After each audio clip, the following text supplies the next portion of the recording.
ॐ तत्सं योराविमहे अथ पुरुषसूक्तम्। ॐ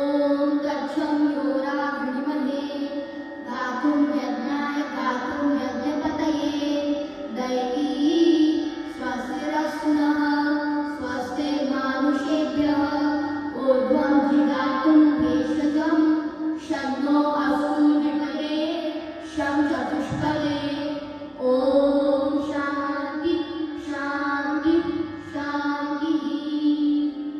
ॐ सहस्रशीर्षा पुरुषः सहस्राक्षः सहस्रपाः स भूमिं विश्वतो भूत्वा अत्यतिष्ठदशाङ्गुलं पुरुष एवेवं सर्वं यद्भुतं यच्च भव्यम् उतामतत्त्वशेषाणः यदन्येनातिरोहति एतावानस्य महिमा अतो जायांश पुरुषः पादोऽस्य विश्वा भूतानि त्रिपादस्यामृतं दिवि त्रिपादूर्ध्वम् उदयपुरुषः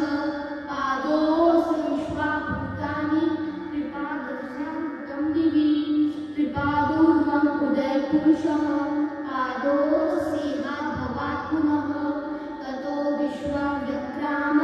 शासनाविषयेऽभि ततो विराड जायत विराजोऽधिपुरुषः स जातो अत्यरिच्यत पश्चात् भूमिमथो पुरः यत्पुरुषेण हविषा देवा यज्ञमतन्वत वसन्तो कस्यासि राजं ग्रीष्म इद्म शरद्धवीः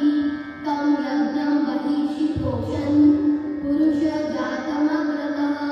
तेन देवा अयजन्त साधा ऋषयश्च ये तस्मात् यज्ञात् सर्वभूतः संभृतं पुरुषदार्जं पशुः साधुः चक्रे वायव्यात् अरण्यां ग्रामाश्च ये तस्मात् यज्ञात् सर्वभूतः पृथुः